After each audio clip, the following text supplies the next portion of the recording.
Toxic diz: Olá, creepy amigo.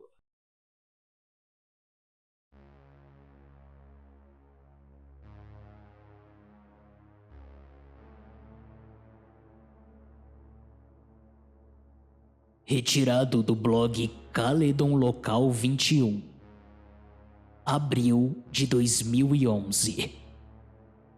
1999. Eu era apenas um garoto de 5 anos de idade no jardim de infância. 1999 é um ano que existe como uma mancha em minha mente. E por mais que eu tente esquecer, suas memórias jamais desaparecem. Foi nesta época que perdi meu primeiro dente, que andei pela primeira vez em um avião e, infelizmente, perdi precocemente minha inocência. Tudo começou com aquela velha TV. Pokémon era a última moda na escola. Cartas, jogos e figurinhas, além dos mais populares, é claro, os programas de televisão. Toda vez que eu chegava da escola, minha vontade era ficar grudado à tela da televisão até Pokémon começar às 5 horas da tarde. Os episódios eram sempre duplos. O noticiário que meu pai assistia começava no mesmo horário. Então, veja, isso significaria o seguinte: perder pelo menos um episódio de meu programa favorito toda semana. O que me deixava muito desapontado, pois queria conversar sobre eles na escola com meus amigos no dia seguinte. Meu pai cansou-se de me ouvir reclamar sobre isso todos os dias, comprando uma nova televisão e a colocando em meu quarto. Infelizmente, esta se tratava de uma daquelas televisões muito antigas de tubo, com uma antena adicional. Só tinha 20 canais e não incluía o canal que passava Pokémon. Mas eu não me importava, pois estava empolgado por ter minha própria TV no meu quarto. Depois de navegar pelos canais disponíveis, cheguei à conclusão de que apenas o canal 2, o TVO Kids, valia a pena. Então assisti isso por um tempo, e passados alguns meses, descobri o canal 21.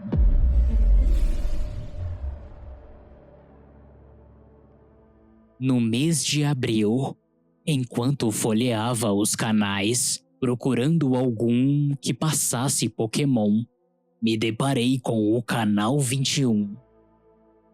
Eu avancei, esperando que a partir dele houvessem outros canais. Para minha alegria, haviam. Meu pai ficou surpreso também, mas ele me deixou ver, pois todos pareciam ser programas infantis, inofensivos.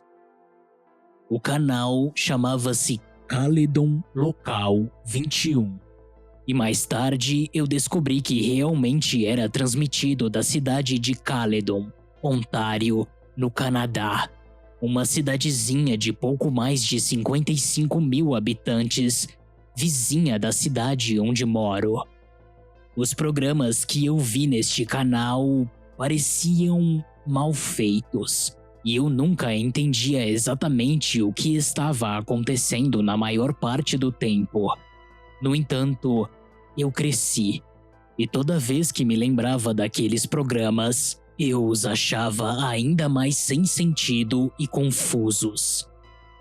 E também me perguntava o que diabos eu estava assistindo afinal. O que descreverei agora é uma lista de programas e episódios que me lembro de ter visto no Caledon 21. Me assusta a riqueza de detalhes em minha memória, mas acho que coisas como estas marcam a sua mente. Haviam apenas 3 programas em toda a sua grade rotineira de transmissão. Mas acredito que isso possa ser explicado devido ao fato de que o canal só funcionava das 4 horas da manhã às 9 da noite.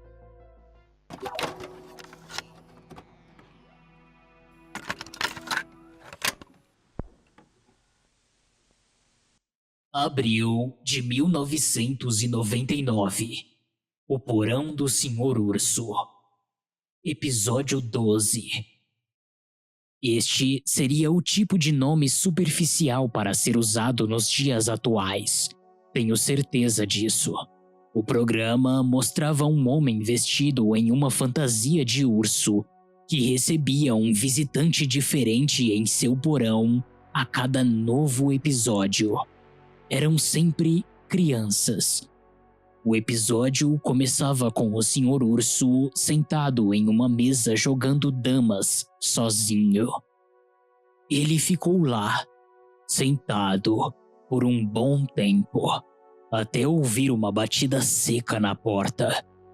A câmera foi então mostrando os degraus até a porta, onde bateram de novo. O Senhor Urso abre e é surpreendido por duas crianças.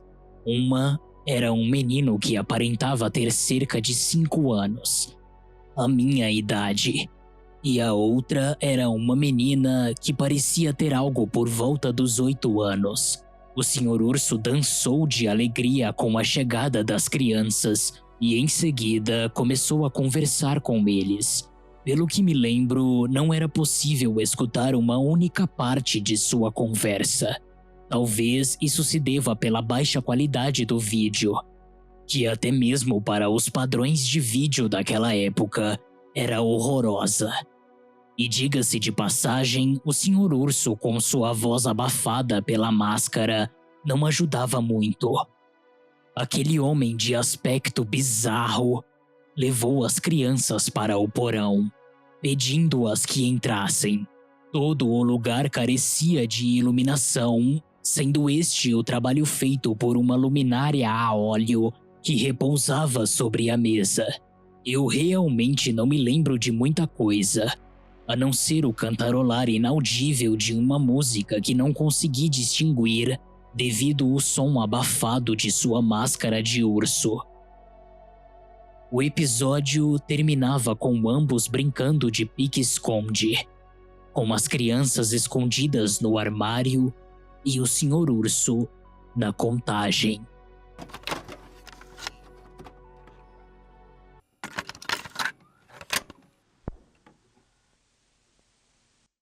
Maio de 1999. Sopa e colher. Eu não acho que isso tenha sido realmente um programa.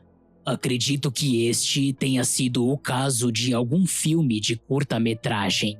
Eu havia parado de assistir o canal Caledon Local 21 por um breve tempo. Parte disso se deve ao fato de os programas terem começado a ficar meio estúpidos. Além disso, Pokémon havia mudado de horário e estava passando agora às 4 horas da tarde. Assim como o último programa, eu não me lembro de muito, mas estou certo de que Sopa e Colher foi gravado no mesmo porão. A coisa toda durou cerca de meia hora e achei estúpidas algumas das cenas, como em uma em que uma colher corre atrás de uma sopa, simplesmente tentando mergulhar em seu caldo. Este era todo o entretenimento do episódio. Ao final, vejo uma mesa com cerca de 7 crianças sentadas ao seu redor, cada uma com uma tigela de sopa em mãos. Elas olhavam para a câmera, mas confusos, e cada um possuía uma expressão diferente de medo em seus rostos. O cameraman, possivelmente o único adulto naquele local, segurava a lata de sopa na frente das crianças e apenas o seu braço aparecia no quadro.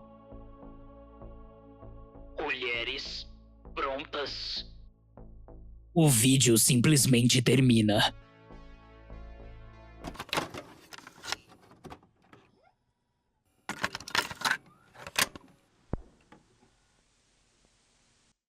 Julho de 1999. Era verão, e eu já não sintonizava ao canal 21 havia um bom tempo.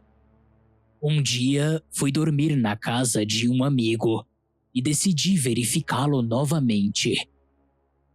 Este meu amigo havia ganhado uma televisão para seu quarto pelo seu 6º aniversário.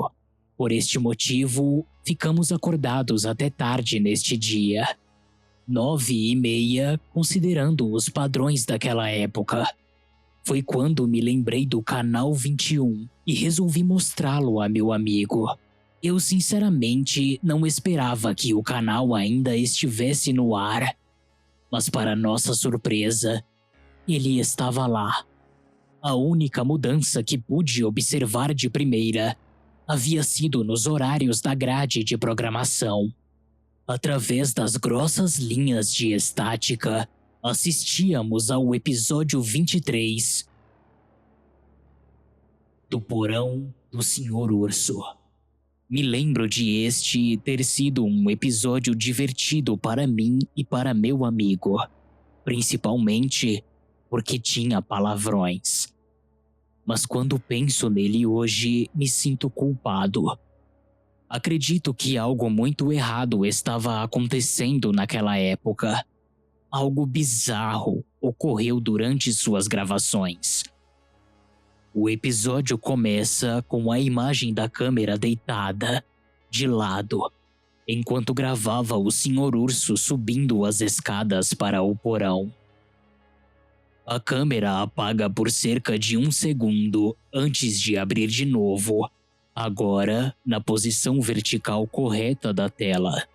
O Senhor Urso está de frente para a câmera. Havia também um garoto. Mas este garoto era mais velho que eu. Ele parecia ter por volta de 12 anos. Ambos conversavam, mas não era possível saber sobre o que conversavam. Pelo pouco que entendi, a conversa era baseada na preocupação do garoto com sua irmã. Já estava tarde e ele deveria levá-la para casa. Eu também podia ouvir as vozes da menina no fundo. Sua voz era interrompida vez ou outra por espasmos raivosos do Senhor Urso. Sai fora. Você não foi convidada. Mas que porra! Com uma voz profunda, abafada pela máscara de urso. Lembro-me claramente de meu amigo e eu olhando um para o outro e rindo, com uma menção do palavrão proibido. O episódio conseguiu ficar ainda mais estranho.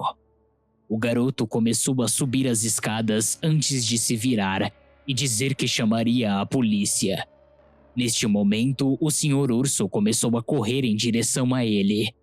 Ele corria e gritava. A filmagem acaba. Este é o final do episódio 23. O canal entrou em uma tela estática pouco tempo depois.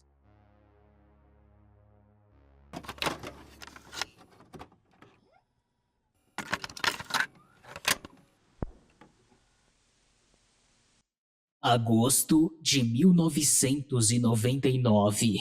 O Porão do Senhor Urso. Episódio 28. Neste mês, devido à surpresa deste último programa, eu estava ainda mais curioso para ver um novo episódio do Porão do Senhor Urso, que também era muito estranho. Tinha palavrões, o que me fez pensar, talvez, o programa fosse feito para adolescentes. Mas eu o coloquei para assistir enquanto meu pai estava ocupado. Aparentemente, este episódio foi transmitido em loop durante todo o mês de agosto, sendo muito estudado pela polícia também. O episódio em questão consiste apenas no Senhor Urso sentado em uma cadeira de balanço, sozinho, no escuro. Uma caixa postal de letras multicoloridas é exibida abaixo. As letras formaram o que eu percebi ser um endereço. E assim permaneceu durante todo o episódio. Olá, crianças. Vocês querem visitar o meu porão? Se você quiser, por favor, me escreva uma carta neste endereço. Ótimo. Agora adivinhe o que eu fiz. Escrevi minha carta para o Sr. Urso. Ou aquele bastardo doente que o representava pedindo as cartas. Eu fiz isso principalmente pela curiosidade. Meu pai nunca demonstrou tanta preocupação quanto a isso. Mas sejamos honestos, ele nunca chegou a ver as mesmas coisas que eu vi no Canal 21. Naquela carta, usei minha melhor letra. Posso ter aplicado todos os chavões mais utilizados na escrita de uma criança de 5 anos. Acabei dizendo que queria muito conhecer o Sr. Urso. Meu pai enviou a carta para o seu endereço, aquele exibido durante o programa e que ficou em exibição o dia inteiro, como se o próprio autor, cinegrafista ou seja lá o que for, houvesse esquecido de removê-lo, como um erro de pós-produção. Demorou cerca de 1 semana para que eu pudesse receber uma resposta. Eu tenho até hoje a carta que recebi em 15 de agosto de 1999. Querido Elliot, muito obrigado pela sua carta. Eu adoraria ver você aqui no meu porão, junto comigo.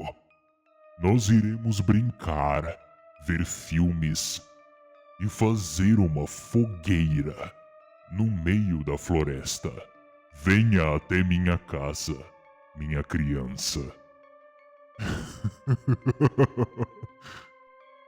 Logo mais, este maníaco descreve qual o seu endereço. Este trecho em questão foi censurado pela polícia, mas eu me lembro. Caledon, Ontário, Canadá. Este era o endereço. Espero muito poder me divertir com você. Com amor, Senhor Urso. Não posso acreditar que meu pai nunca encontrou este homem. Digo isso justamente porque foi meu pai que me levou à casa do Sr. Urso. E logo em seguida, foi quando a polícia se envolveu. Com perguntas intermináveis, fotos de crianças mortas, florestas e todo o seu jogo de protocolos. Isso me leva à verdadeira razão pela qual criei e de forma regular escrevo para este blog. Aquele psicopata e seu canal de televisão amador ferraram com a vida de muita gente naquela época. E parece que agora ele está atrás de mim novamente, tentando ferrar a minha vida.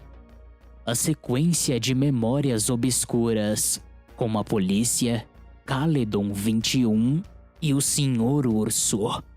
Tudo isso está retornando à minha mente. Isso traz 1999 de volta. Mais de uma década depois, isso está acontecendo outra vez. Atualização: 14 de novembro de 2009. Os leitores deste blog me enviam diariamente diversos e-mails perguntando-me o que realmente me aconteceu no ano de 1999. Tentarei ser o mais claro possível. Estes programas de TV estranhos que eu costumava assistir, aparentemente, foram feitos para atrair crianças para a casa do homem denominado como Senhor Urso. O resultado disso, como sabemos hoje, chocou sua pequena comunidade local. Meu pai realmente me levou a Caledon, seguindo o endereço do Senhor Urso gravado na carta. Esta casa poderia ser encontrada fora da cidade. Um vasto campo aberto, repleto de terras agrícolas. Eu me lembro. Esta memória não poderia estar mais viva em minha mente. Uma velha casa de fazenda, certamente construída antes dos anos de 1900. As janelas estavam todas fechadas por tapumes. Tudo parecia estar em ruínas. Não foi possível avançar com o carro ao chegar próximo a um declive, de onde podíamos avistar um enorme e envelhecido telhado preto, quase confundido à penumbra da floresta. Por isso, tivemos de fazer o restante de nossa rota a pé até a casa. Lembro-me de meu pai checando o endereço várias vezes, olhando para a casa, para a carta e para a casa novamente, incrédulo. Ao que pareceu ser enfim a nossa chegada àquele misterioso local, a porta se abre. Eu esperava ver o Senhor Urso emergir de dentro de sua residência, vestindo sua fantasia mítica. Fiquei surpreso ao ver o oficial de polícia de Caledon emergir do interior de um salão escuro e frio. O oficial nos olhou com o olhar de alguém que sentia ter feito a coisa certa ao sair para trabalhar naquele dia e salvar um suposto garoto de 5 anos das garras de um maníaco. Um olhar preocupado, mas igualmente aliviado, por ter seguido um mau pressentimento, e que conseguia deixar eu e meu pai desconcertados com a situação. Entretanto, no auge de minha inocência, lembro-me de olhar sobriamente para seu rosto e ainda perguntar se esta era a casa do Senhor Urso. O rosto do oficial segurava uma expressão estremecida, o que o fez murmurar algo como: "Ah, Santo Cristo!" Seu olhar foi direcionado para meu pai e, tocando seu ombro com uma das mãos, o guiou para longe da porta e de mim. Não consegui ouvir seu diálogo, apenas me lembro da voz trêmula de meu pai, ao que acredito ter sido pouco tempo depois, mandando que eu fosse para dentro do carro imediatamente. Meu pai permaneceu calado durante todo o percurso de volta para casa, não me contando mais nada que fosse relacionado àquele fatídico dia. Evidentemente, eu acabei esquecendo dessas coisas de qualquer maneira. A lembrança do Canal 21 não veio por um longo e longo tempo. Em todos os momentos em que tentei algum tipo de comunicação sobre o assunto, todas as vezes que tentei falar sobre isso com meu pai, eram tentativas inúteis. Eu apenas recebia um: "Por Deus, Elliot, de novo essa história. Isso nunca aconteceu, eu já disse." Uma tentativa desesperada de bloquear qualquer argumento que eu pudesse usar para questioná-lo. Acredito ter sido ao completar 13 anos que descobri a verdade. Me lembrei do Canal 21 em um dia qualquer e perguntei ao meu pai novamente. Foi neste momento que ele resolveu abrir o jogo. Caledon Local 21 foi um canal de TV local que transmitiu programas entre outubro de 1997 e agosto de 1999, na região de Peel, Ontário, Canadá. As transmissões do Canal 21 aconteciam totalmente a partir de uma casa em Caledon. Tudo isso executado inteiramente por um único homem. Este homem possivelmente não era conhecido na cidade. As supostas transmissões do Canal 21 possuíam frequências baixíssimas, que eram recebidas apenas por aparelhos antigos e que eram capazes de mantê-lo no ar por tempo o suficiente. Este era o meu caso. O homem foi responsável por todas as atrações do canal, todas as quais eram espetáculos dirigidos inteiramente para crianças. O Sr. Urso e o misterioso cinegrafista, podemos dizer que se tratavam do mesmo homem, o mesmo indivíduo. A verdadeira razão da criação de seu canal era mais perturbadora do que originalmente pensado, muito mais obscuro do que pensado por eu, meu pai e a polícia de Caledon. Como você deve ter adivinhado, ele sequestrou as crianças e as manteve sob cárcere em seu porão. Mas enquanto a maioria das pessoas achava que ele era apenas um molestador de crianças em série, seus planos eram maiores.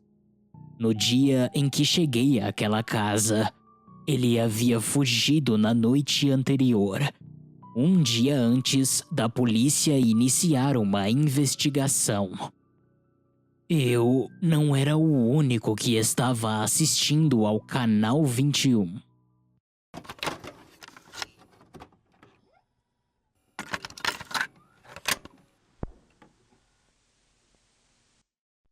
Atualização: 2 de dezembro de 2009. Desculpe demorar a responder quaisquer perguntas. Não tive acesso ao meu e-mail. E como podem ver, demorou um bom tempo até que pudesse recuperá-lo. Deixe-me finalmente acertar as coisas com o que descobri.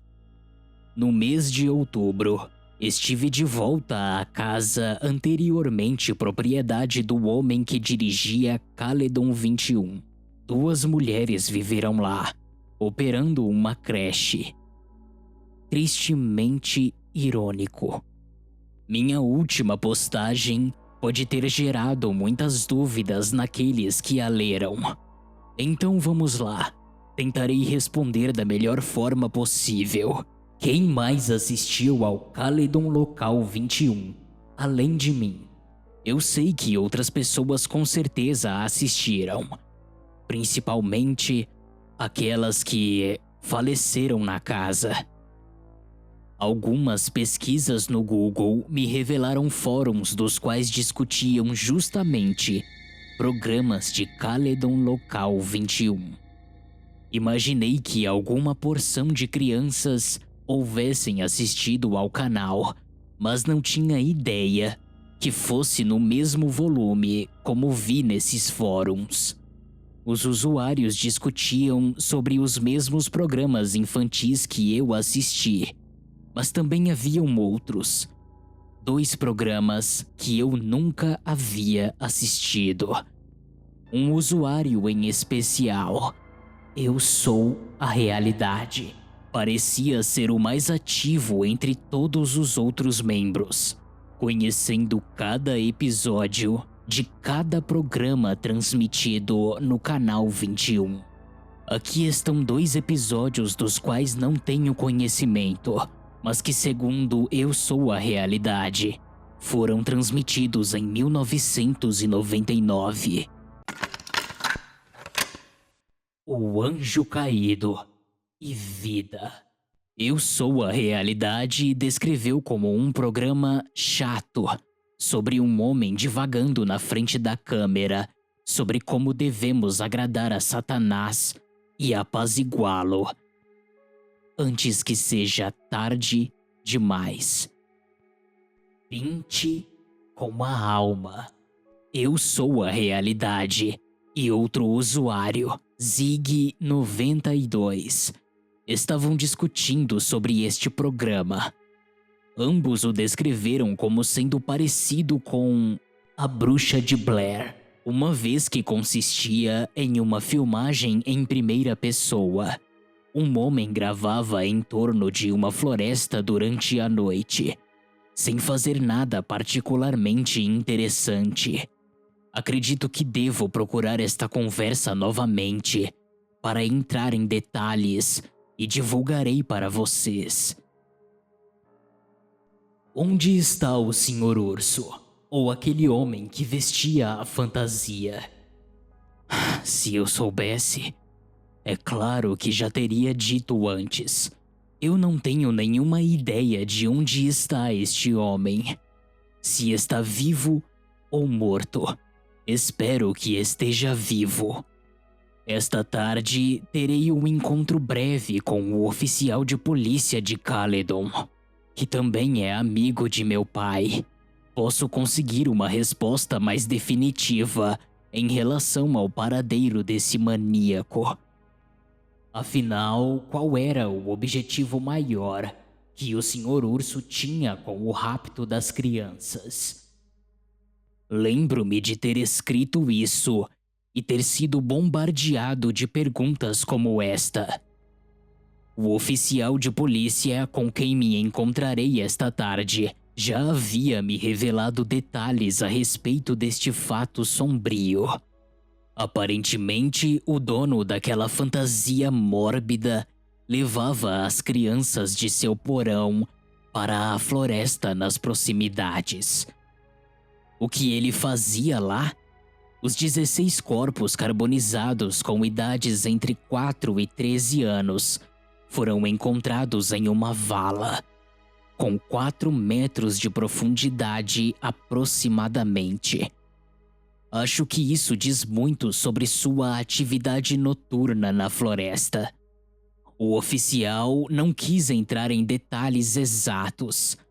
Farei o possível para extrair o máximo de seu arquivo mental. Ele sabe de muita coisa e não está me dizendo toda a verdade.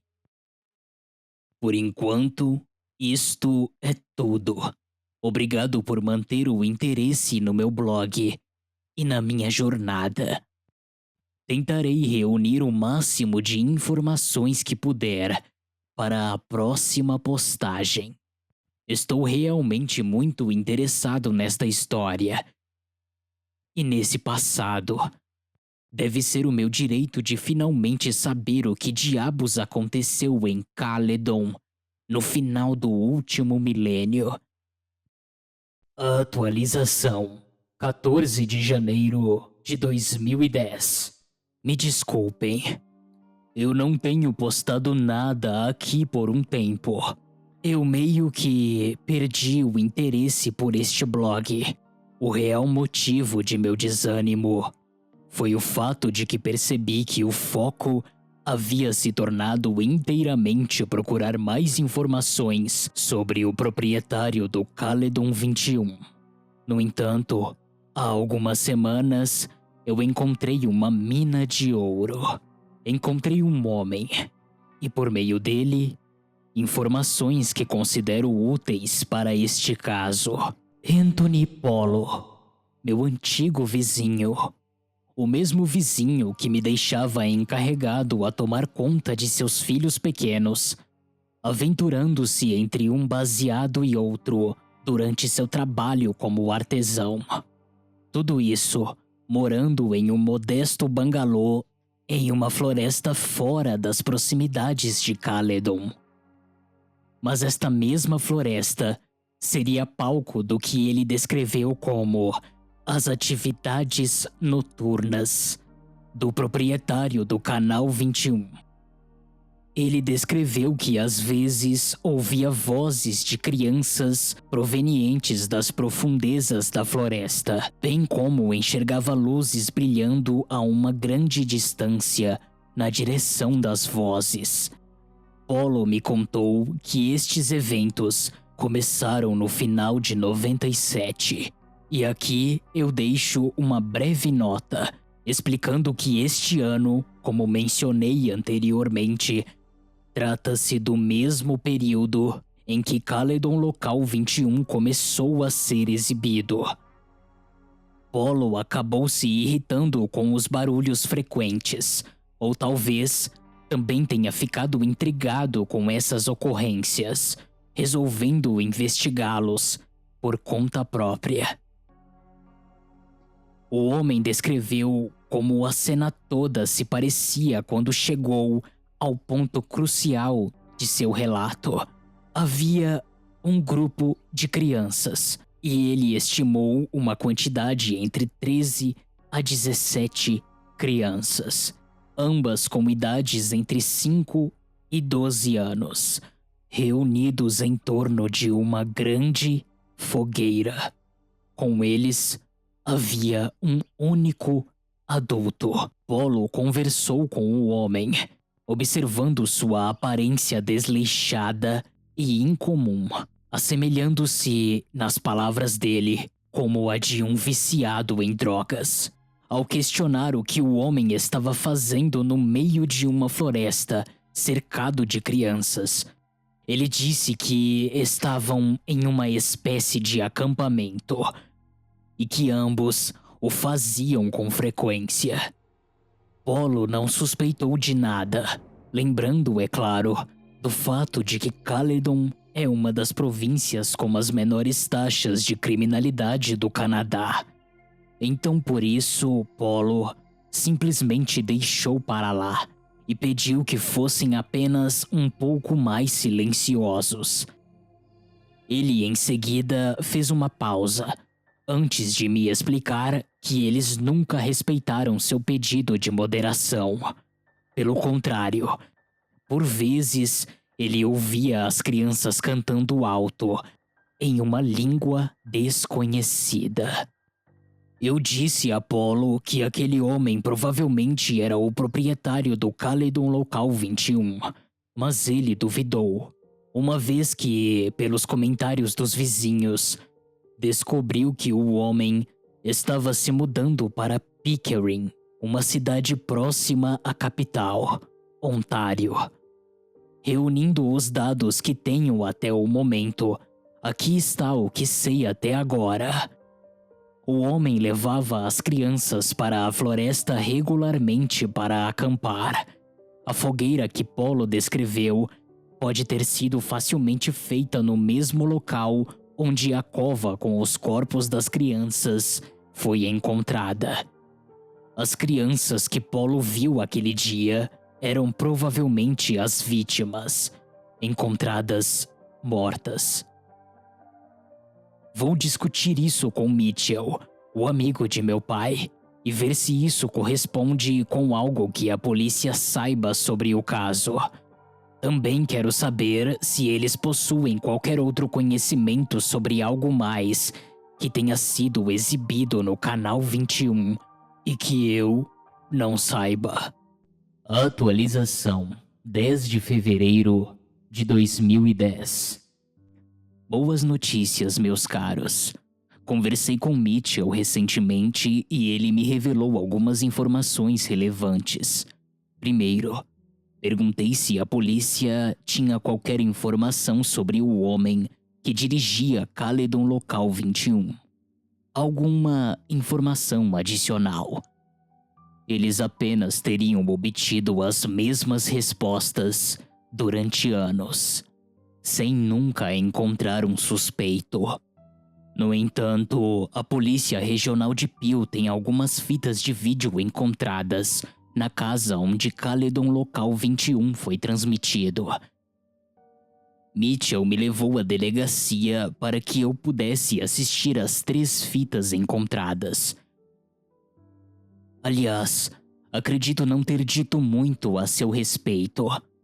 mas seu nome é Mitchell Wilson, um policial da região de Caledon que tem contatos em Peel, dos quais pode extrair uma ou outra informação quando deseja. Ele parece entender minha sede de conhecimento sobre o que aconteceu no final dos anos 90, naquela casa em Caledon. E acredita ter sido um erro da parte de meu pai ter ficado tanto tempo sem me dizer nada, ocultando-me a verdade.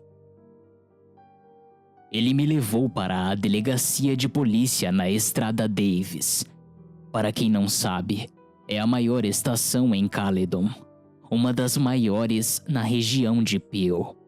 Cada uma das principais estações na região de Peel tem algumas destas fitas. A estação de Davis tem 3. Infelizmente, não recebi autorização para levá-las para minha casa, ou mesmo para que pudesse obter cópias de cada uma, por razões óbvias. O Porão do Sr. Urso, o episódio 25. Quando o oficial de polícia me trouxe estas fitas, eu realmente soltei um "oh merda" e ri um pouco alto demais. É claro, eu ganhei alguns olhares assustados dos oficiais da equipe de polícia à minha volta. Mas o Wilson tratou de explicar a eles a minha experiência com o Sr. Urso e sobre eu ainda possuir sua carta.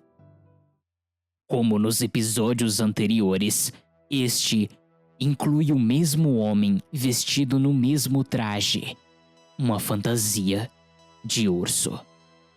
O episódio começa com o Sr. Urso gingando até a mesa com uma toalha vermelha sobre seu ombro. Uma garrafa de suco de laranja está em suas mãos. Na mesa, haviam 16 copos pequenos de uísque. Sobre o canto da mesa, também havia outra garrafa, que continha um líquido desconhecido. O Sr. Urso derramou uma quantidade igual de suco de laranja em cada copo. Isso antes de despejar uma pequena quantidade em cada copo também, de seu líquido misterioso. Em seguida, o homem fantasiado sai da visão da câmera. Havia sons menores ao fundo. Logo, o Sr. Urso volta, ao que parece ser do lado de trás do equipamento. Em um corte rápido de cena, estavam agora todas as 16 crianças ocupando seus lugares. Algumas delas aparentavam cerca de 4 anos, muito pequenos, enquanto outros aparentavam ser quase adolescentes. O delegado comentou que este é o único episódio que mostra todas as 16 vítimas reunidas em cena.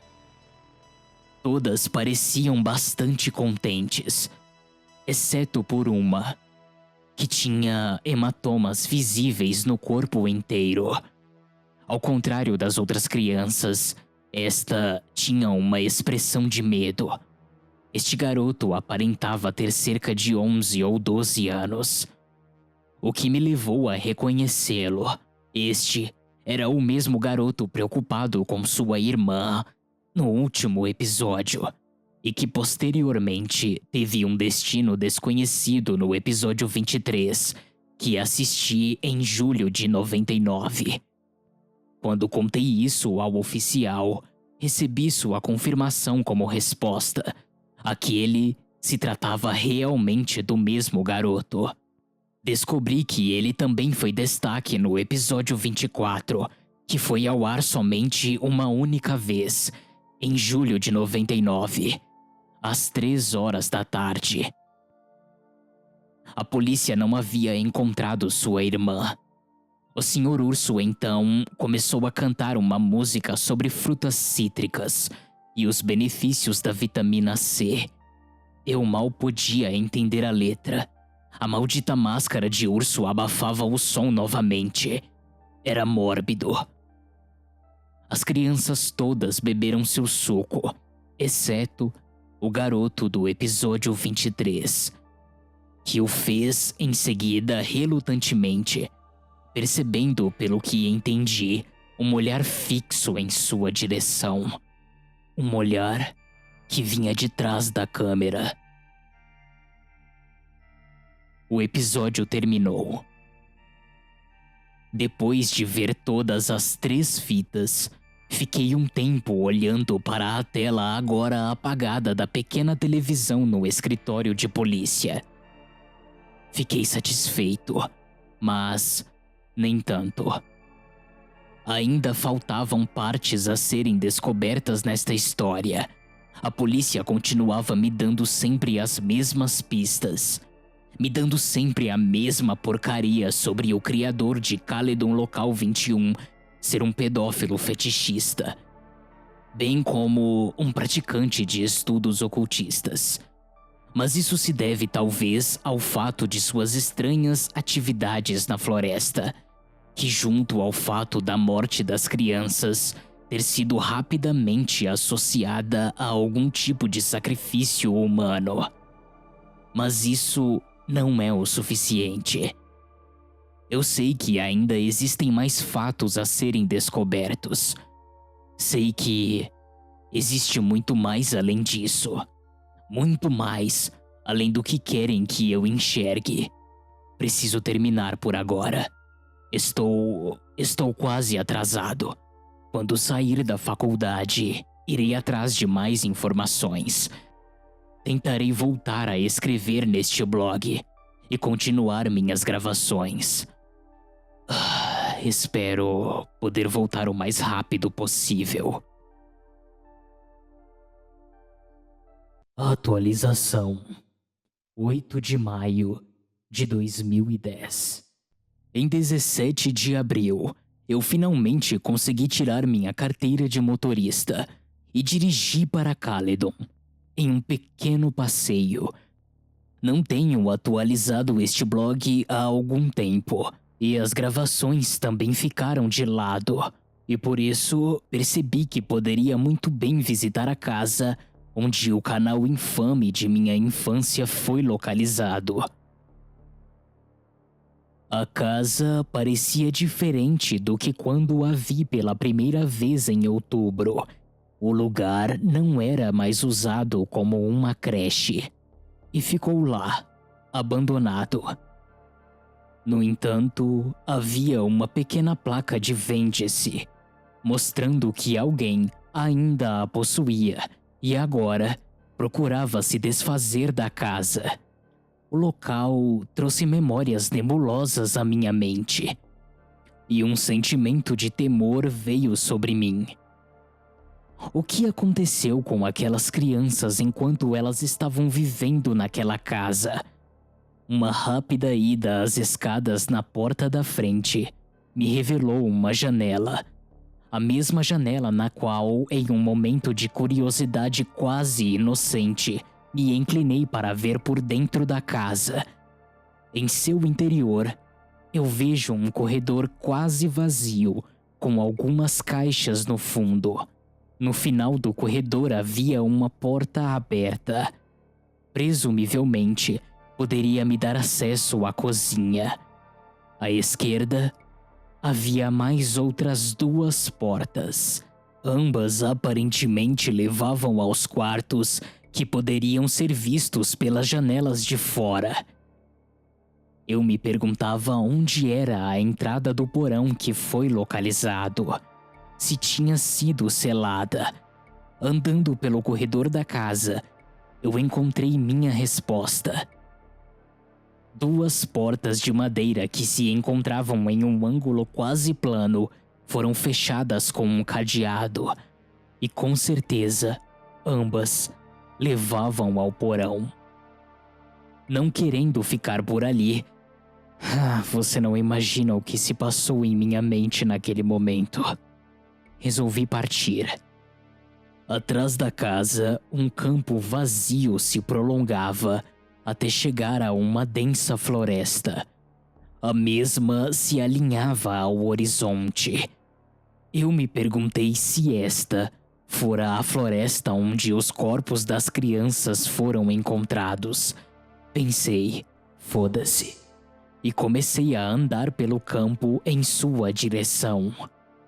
A mesma era estranhamente calma. Dava para ouvir as vozes de poucos sons periódicos de um pica-pau perfurando uma árvore distante. Eu cautelosamente fiz o meu caminho mais fundo ao bosque, sem me preocupar com o fato de que eu não tinha ideia de onde estava indo. Não sei como explicar isso, mas parecia que havia algo que eu deveria encontrar. Cheguei a uma parte mais fina da floresta e havia algumas casas pequenas ao longe. Foi então que a casa de Polo passou pela minha mente e eu me perguntei se uma dessas casas havia pertencido a ele também. Me aproximei de uma pequena clareira, na qual podia ver 3 troncos de árvore adequadamente reunidos em uma espécie de semicírculo, em uma área carbonizada, mostrando que uma pequena fogueira havia sido acesa recentemente no local. Malditos vagabundos, invasores de terras. Essas palavras quase me causaram um ataque cardíaco. Virei-me para minha esquerda e vi 2 pessoas vestidas com roupas pretas, correndo em direção a mim. Meu pensamento inicial foi de correr. No entanto, conforme eles chegavam mais perto, vi que eram realmente apenas crianças no início da adolescência. Possivelmente 13 ou 14 anos, talvez até 12. À medida que se aproximavam de mim, perceberam meu tamanho em relação a eles. Bem, eu tenho cerca de 1,86, enquanto eles talvez não passassem dos 1,75. Qual é, idiota? Vai ficar plantado aí? Disse o garoto maior, que vestia uma camiseta do Slipknot. Obviamente intimidado com minha presença e tentando engrossar a voz. Eu mantive minha posição. Honestamente, já não estava mais ligando para aquela situação. O garoto menor, que usava uma camiseta do Metallica, tirou um canivete e apontou na minha direção. Você não vai querer fazer isso, eu disse em um tom profundo, sério, tentando parecer o mais durão quanto possível. Então peguei meu celular, o que fez com que as crianças se afastassem imediatamente. Era como se eu houvesse puxado uma arma, aquele com a camiseta do Metallica guardando o canivete. Olha, cara, nós não gostamos de pessoas em nossas terras. Só vai embora, se manda. Seu tom parecia estremecer enquanto tentava formar palavras. Eu não tinha nada para fazer na floresta de qualquer maneira, então soltei um "Ah, ok". E então me virei para ir embora. Mas percebi que tinha uma grande oportunidade. Então atrevi-me a perguntar: Aí, escuta. Algum de vocês, por acaso, já ouviu falar em alguma história sobre um cara que matou algumas crianças aqui há uns 13 anos atrás? Os 2 se entreolharam em confusão. Mas o de camiseta do Metallica respondeu: Ah, sim. Por quê? Tá interessado? Podia sentir a desconfiança em seus olhos. O garoto de camiseta do Slipknot continuou: Ele ainda vive por aqui. Quer dizer, nos esgotos. O amigo do meu irmão mais velho disse que viu ele, uma vez, em uma fantasia de urso, passeando, aqui, pela floresta, durante a noite. Meus instintos disseram que provavelmente era mentira. E o proprietário do Caledon Local 21 estava provavelmente muito e muito longe de lá, existindo apenas como um folclore nesta pequena comunidade isolada. No entanto, como ser humano, O pensamento do misterioso e desconhecido desperta interesse. E onde fica o esgoto onde ele vive? O garoto de camiseta do Metallica olhou para mim por alguns instantes, seus olhos aparentemente cheios de aborrecimento, mas curiosos em mim. Você não é daqui, né? Por que veio até aqui? Agora eu admito que estava um pouco assustado com a natureza da pergunta. No entanto, eu percebi que poderia muito bem explicar por que estava lá. Apenas no caso de as pessoas confundirem minhas intenções. Eu disse aos dois garotos sobre a minha experiência com o homem e Caledon 21, e que eu tinha que vir para talvez procurar algum tipo de encerramento para o caso, embora eu mesmo não tivesse certeza. As crianças pareciam familiarizadas com o canal, se entreolhando e sorrindo em seguida. Eles também se tornaram mais compreensivos e me deram uma descrição detalhada sobre como chegar ao bueiro que levava aos esgotos. Pouco depois, eu decidi apenas dar meia volta e retornar para minha casa, deixando as crianças em suas terras. Mas agora, você provavelmente está se perguntando por que eu deixei de ir. Já que agora, aparentemente, eu tinha detalhes importantes em mãos. Escolhi concluir o material que tenho recolhido até o momento. Dito isso, aqui está o que os garotos me contaram com detalhes. O bueiro está à frente daquelas terras, na mesma direção em que eu estava indo. O caminho termina em um pequeno rio, onde a água é drenada. Perto dali, há um pequeno parque infantil. As crianças me disseram que raramente as pessoas o usam. O homem supostamente vive no grande tubo que drena a água da chuva. As pessoas têm-lo visto, embora sempre usando a máscara de urso, o traje completo. Mesmo assim, eu não acredito que seja verdade, e penso que seja um mito criado pelos moradores de Caledon. A história não parece plausível. Por que ninguém chama a droga da polícia então, sabendo que existe um maníaco com todas as características de um molestador que é procurado pela polícia por mais de uma década? E me diga você, este homem não chamaria a atenção vestido em uma fantasia podre de urso no meio de um córrego? Não levantaria suspeitas dos moradores? Essas e outras questões tornaram a história inválida. Visitarei Anthony Polo novamente, não porque eu acredite na história, mas porque quero uma desculpa para visitar Caledon outra vez. Uma chance para reviver cada vez mais este blog. Também porque, sem mais fitas para assistir até o momento, eu não sei mais sobre o que falar aqui. Obrigado por continuar a apoiar a mim e meu blog. Digo isso novamente, e faço questão de reiterar o meu agradecimento a vocês. Não teria sentido esta busca se não fossem por vocês.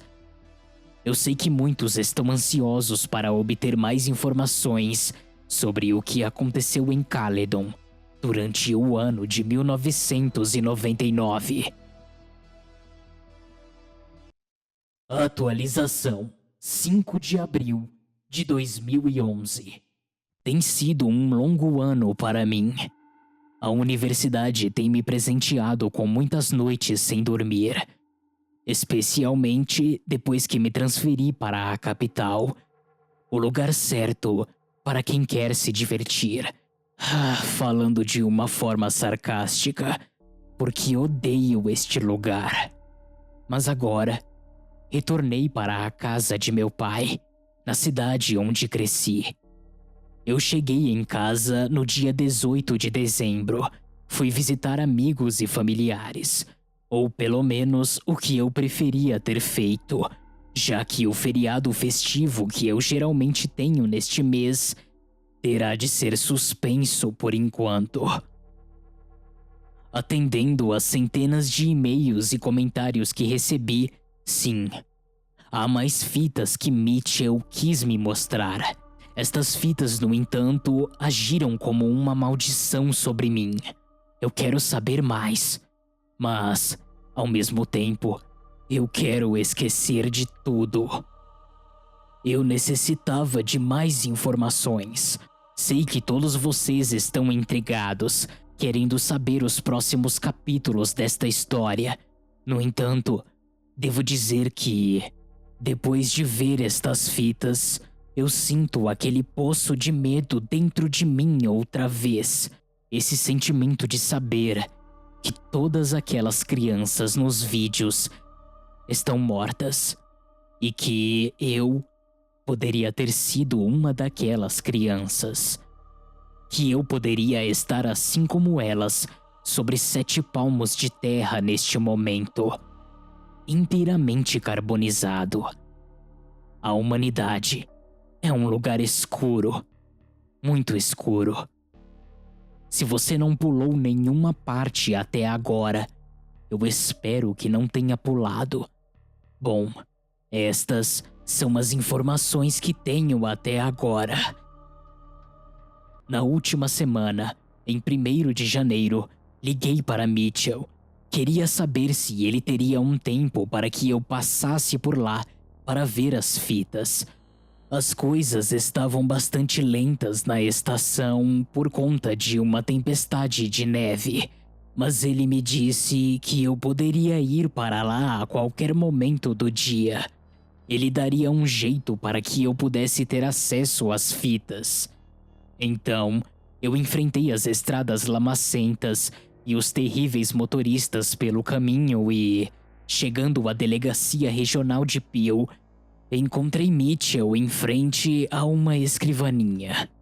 Ele me levou até o mesmo escritório de nosso último encontro, nos fundos do empoeirado 2º andar.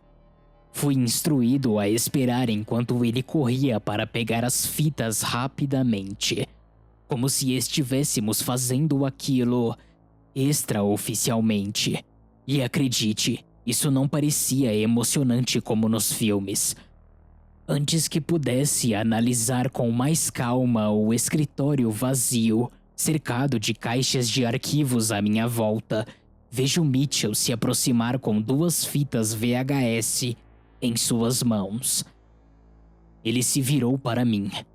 Sei que está curioso, Elliot, mas eu podia perceber uma certa ansiedade em sua expressão.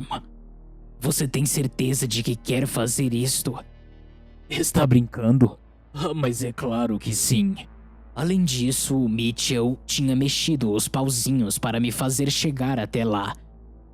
Eu não queria que seu e o meu esforço fossem em vão. Apesar da quantidade de novas fitas que tínhamos, 2 fitas, eu só tinha permissão para assistir a uma delas. Mas pelo que entendi, a outra fita estava extremamente corrompida, danificada o suficiente para não rodar em nenhum tipo de videocassete.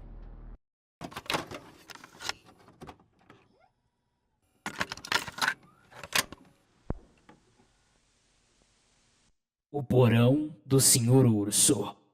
O episódio 30. O Sr. Urso nunca deixa de me perturbar, especialmente depois do que quase aconteceu comigo quando criança. Este episódio ocorreu do lado de fora de seu porão, em uma floresta, que identifiquei como sendo a mesma floresta que estive há pouco tempo, mesmo sob o crepúsculo, o que tornava um pouco difícil de ver o que acontecia, especialmente considerando a qualidade do filme, marca registrada por qualquer coisa produzida pela Caledon Local 21.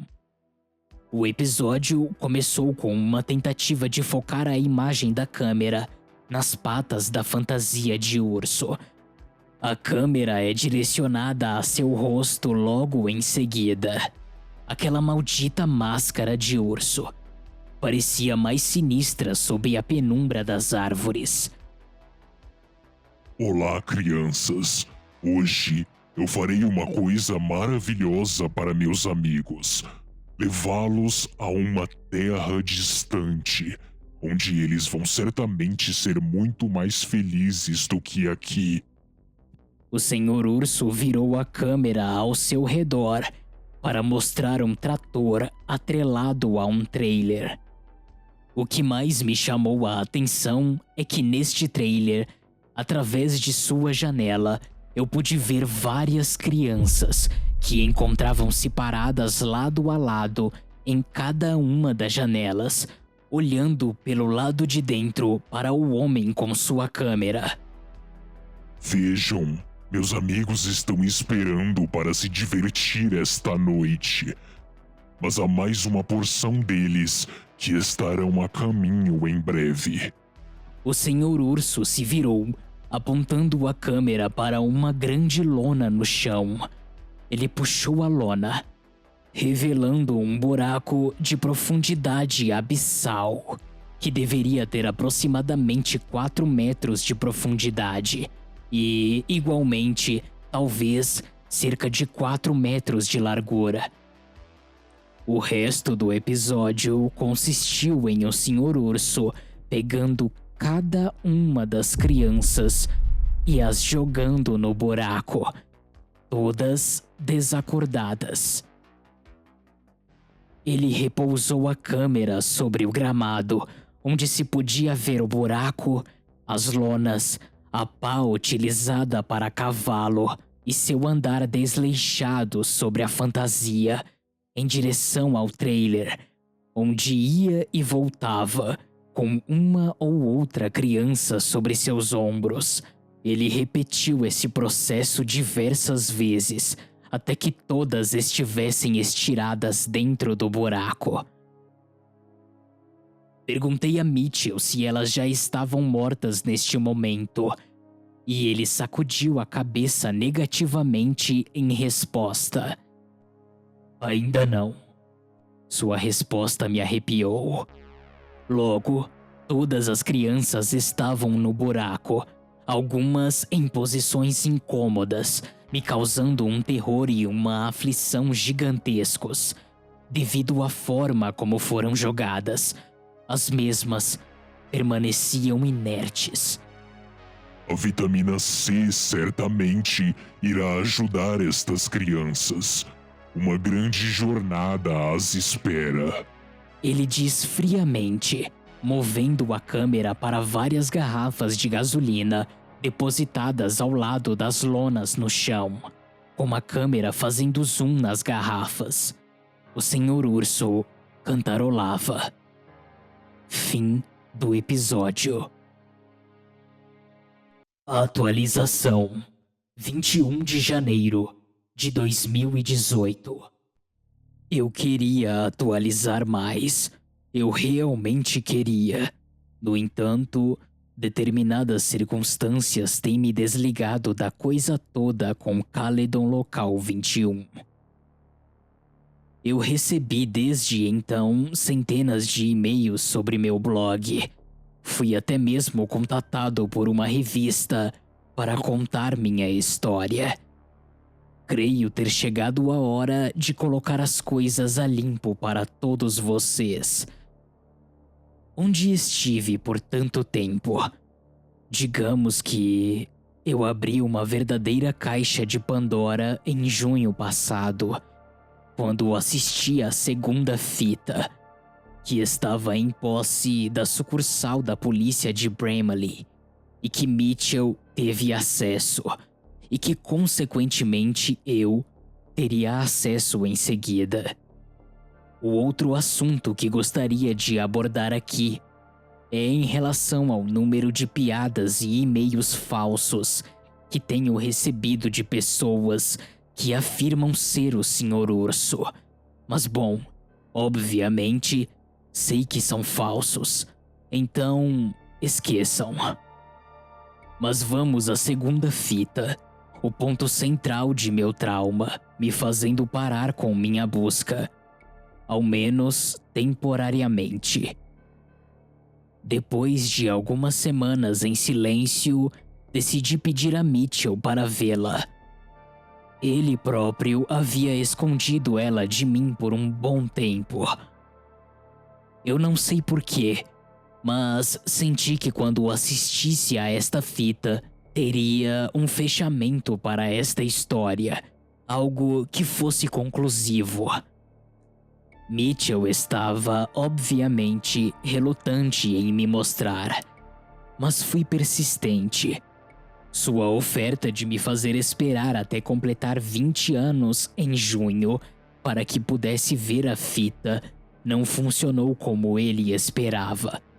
Pelo menos não quando ele pensou que isso fosse me fazer perder o interesse por ela. Em junho, então, liguei para Mitchell. Ele me admitiu que esperava que eu fosse esquecer deste assunto, mas não aceitaria um não como resposta. Você não precisa ver essa fita. Você sabe disso, não é? Ele me dizia isso o tempo todo, mas eu tinha necessidade de vê-la e fim de papo. Fui à delegacia de Bramley em uma tarde de segunda-feira e... cacete, como eu fui ingênuo. Quando Mitchell foi buscar a fita, o oficial encarregado da sala de provas olhou para mim como se eu fosse um doente, carregado de uma expressão que dizia: "O que pensa que está fazendo?" Mitchell, ao retornar com uma única fita em mãos, me explicou. Esta se tratava do episódio 31. Eu legitimamente supus que estaria vendo o destino final das crianças. E comecei a sentir um certo pavor, procurando disfarçar na frente dos policiais, que provavelmente já o teriam visto antes de mim.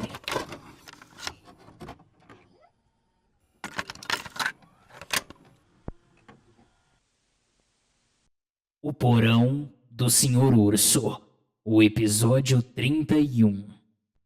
O episódio abriu dentro de uma floresta, assim como na última fita. Demorei para perceber que também se tratava de uma gravação noturna. As árvores e as folhas pareciam formas dançantes. Em torno da escuridão, vejo um brilho fraco de luz presente do lado direito da tela. Não era possível ouvir qualquer áudio aparente. Parecia ser uma noite de ventania e, mesmo assim, a câmera não parecia captar qualquer barulho proveniente da floresta. Lentamente, a câmera começa a se deslocar na direção do brilho do lado direito, onde identifico uma espessa fumaça e contornos. Contornos estes que, em um momento de melhor nitidez do vídeo, concluo serem um buraco na terra. As chamas e a fumaça vinham de dentro de um buraco no chão. Tratava-se de uma fogueira enorme, volumosa, impossível de não ser notada, em contraste com a pacífica e mórbida floresta ao fundo. No momento em que estou mais absorto em meus pensamentos, completamente imerso dentro do vídeo, a imagem congela. Ao que pareceu ser uma forma abrupta de pausa, eu dei um pulo da cadeira. Mitchell havia pausado a gravação diretamente no botão do videocassete ao meu lado, mas não havia notado sua presença. Vendo meu choque com uma expressão grave em seu rosto, ele põe a mão sobre meu ombro. Em seguida, olha novamente para a TV. Olha, você quer mesmo continuar? Eu insisti que sim. Apesar de uma voz em minha cabeça concordar com a mesma gravidade de Mitchell, me dizendo para parar. O vídeo continua. O cinegrafista move-se em direção ao buraco, revelando um poço de fogo. Este foi o buraco que eu havia visto no episódio anterior, só que desta vez eu notei, para além das chamas e a fumaça, formas. Formas que moviam-se, algumas delas agitando-se, outras já estavam imóveis, e eu sabia perfeitamente o que isso significava. A câmera começou a ajustar-se à luz. Havia carne. Havia o carmesim vibrante que enchia os olhos daquele que o via em cena. Em seguida, o preto. O carbono se desmanchando sob a fumaça, seguido de um leve desfoque de imagem. Eu gostaria de esquecer o que vi, mas você não pode esquecer uma cena como essa. Este não era um filme de terror. Esta era a realidade. Seres humanos sendo queimados vivos, sendo resumidos a pequenas massas disformes. Era para eu estar ali, naquele buraco, junto àquelas crianças.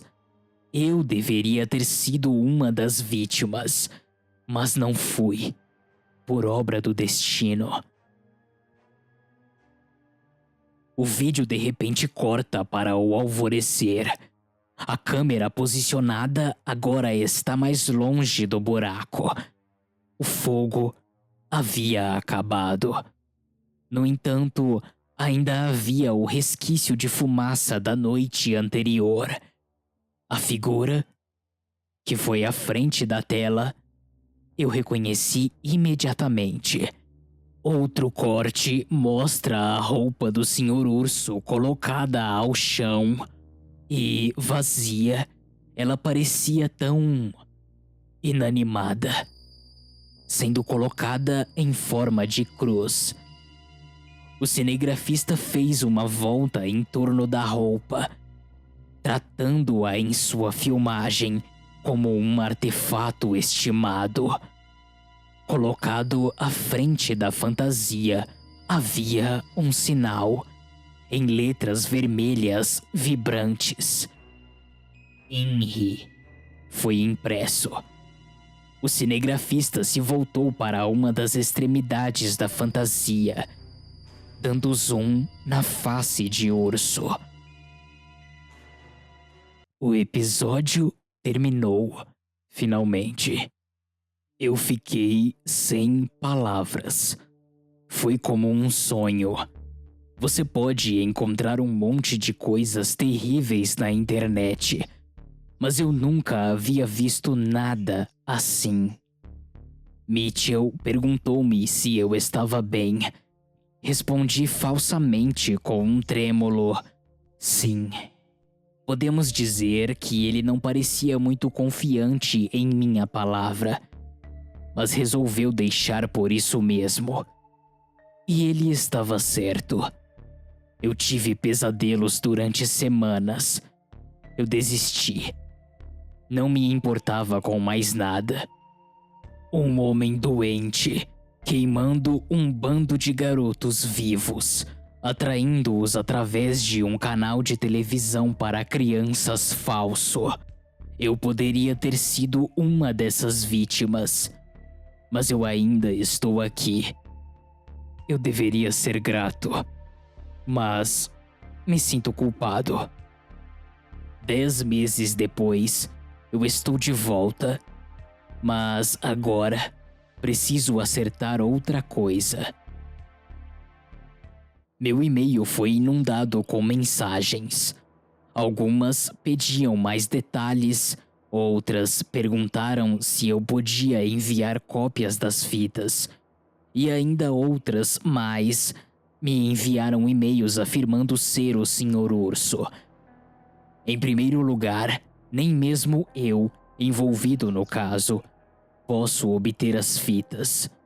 Eu deixei isso muito claro nos outros tópicos. Primeiro, provas da polícia. E segundo, eu não tenho nenhuma ideia de como rodar um VHS no computador. E agora, para as pessoas que fingem ser o Sr. Urso, bom, procurem alguma porra para fazer.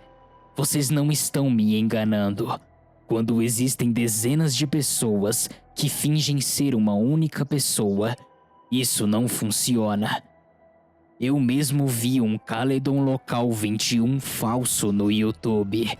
É bonito, mas ainda assim não é nada convincente. Ainda mais irritante é o fato de que alguém hackeou minha conta só para colocar algum poema demente sobre mim neste blog. Um tal de Inri, postado logo acima desta atualização. Mas vou deixá-lo aqui. Vejam só como é interessante.